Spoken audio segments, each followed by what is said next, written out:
नमस्कार। मैं डॉक्टर निधि शर्मा हूँ, senior IVF and infertility specialist. इसको इन विट्रो फर्टिलाइजेशन या टेस्ट ट्यूब बेबी भी कहते हैं। अगर हम देखें, इसमें बच्चे बाहर बनाए जाते हैं। पहले एग रिट्रीव किए जाते हैं, रिट्रीव करने के बाद एम्ब्रियो बनाए जाते हैं और एम्ब्रियो ट्रांसफ़र किए जाते हैं। पहले हम डिस्कस करते हैं कि आईवीएफ किन पेशेंट्स में रिक्वायर्ड होता है। पहला तो ज़्यादातर कॉमनली जो पाया जाता है, जैसे किसी महिला के एग नहीं बन रहे हैं, ओवुलेशन नहीं हो रहा, या एग की क्वालिटी बहुत डिक्रीज़ है, किसी पुरुष के स्पर्म्स ही नहीं है, एजोस्पर्मिक है, उसमें टीसा के द्वारा आईवीएफ से प्रेगनेंसी दे सकते हैं। किसी पुरुष के स्पर्म्स तो हैं लेकिन काउंट बहुत लो है, किसी महिला को बहुत हायर स्टेज पे एंडोमेट्रियोसिस है, या किसी के दोनों ट्यूब्स महिला के ब्लॉक्ड हैं, एक ट्यूब नहीं दोनों ट्यूब्स ब्लॉक्ड हैं, और या फिर ऐसा है कि किसी पुरुष को किसी को वैसेक्टमी हो चुकी है। ऐसा भी कपल आता है जिसने सारी जांच करा ली है और सब जांच स्क्रीनिंग में नॉर्मल आता है, जिसको अनएक्सप्लेन इनफर्टिलिटी कहते हैं। ऐसे कपल को भी आईवीएफ से फ़ायदा होता है। पीसीओडी पेशेंट्स में भी आईवीएफ से प्रेगनेंसी आ सकती है। तो ऐसे अनेक कारण हैं जिसमें आईवीएफ की रिक्वायरमेंट होती है। चलिए अब हम आईवीएफ डिस्कस करते हैं। आईवीएफ क्या है?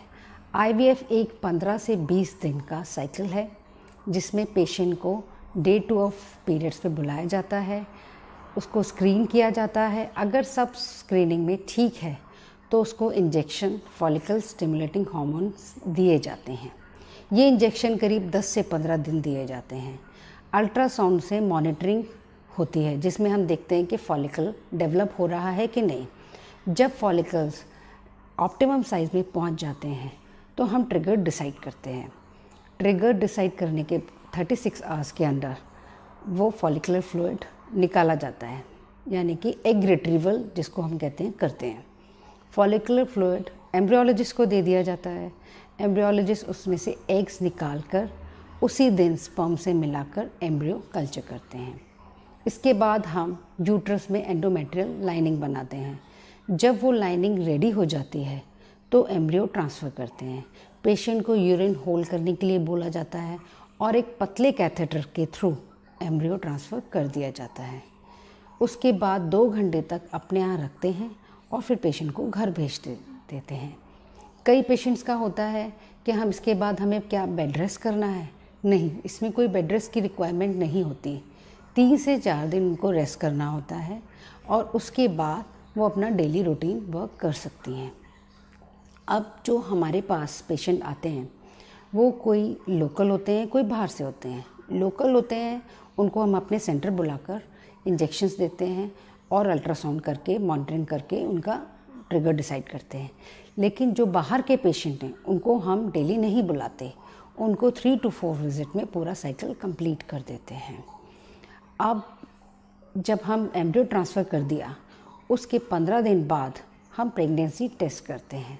उन 15 दिन में हमें एक सप्लीमेंट्स देने होते हैं जो कि ज़रूरी होते हैं एम्ब्रियो ट्रांसफ़र के बाद सपोर्ट के लिए, प्रेगनेंसी में जो हेल्प कर सकते हैं। अब लोगों का ये क्वेश्चन होता है कि हमें इसके बाद हॉस्पिटल एडमिशन की रिक्वायरमेंट रहती है कि नहीं। इसमें हॉस्पिटल एडमिशन की रिक्वायरमेंट नहीं रहती। हमें नॉर्मल, जैसे मैंने कहा कि 3 से 4 दिन घर में जाके रेस्ट करना है, उसके बाद महिला नॉर्मल रूटीन वर्क कर सकती है। अब लोग पूछते हैं कि भाई आईवीएफ के सक्सेस रेट टोटल क्या है? अगर हम इसका आईवीएफ का सक्सेस रेट का डिस्कस करें तो ये लैब टू लैब और पेशेंट टू पेशेंट वेरी करते हैं।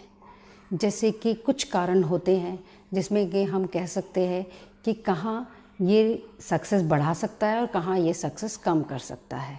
अगर महिला की क्वालिटी एग्स की बहुत ही डिक्रीज़ है और एम्ब्रियो अच्छे नहीं बने उसकी वजह से, तो सक्सेस रेट कम हो जाता है। स्पर्म की क्वालिटी डिक्रीज़ है तो भी एम्ब्रियो अच्छे नहीं बने तो सक्सेस कम हो जाता है। या फिर ऐसा है कि हमने डे 3 ट्रांसफ़र किए तो भी सक्सेस रेट उसका कम है। लैब का भी बहुत फ़र्क पड़ता है। लैब की क्वालिटी क्या है, लैब की एयर क्वालिटी क्या है, उसमें जो एम्ब्रियोलॉजिस्ट है उसकी कितनी एक्सपर्टीज़ है उसमें कौन सा क्वालिटी का मीडिया यूज़ हो रहा है, इस पे भी बहुत कुछ सक्सेस रेट डिपेंड करता है। तो सक्सेस रेट एक हम जनरलाइज नहीं कर सकते। इसमें मैंने जैसे कहा कि लैब टू लैब और पेशेंट टू पेशेंट वेरी करता है। उम्मीद है ये वीडियो आपको इन्फॉर्मेटिव लगा होगा। फिर भी आपकी कोई क्वेरी हो तो नीचे दिए गए नंबर पर आप संपर्क करें। मैं और मेरी टीम आपके जो भी क्वेश्चंस हैं उसका जवाब देंगे, या आप कमेंट भी कर सकते हैं। Thank you.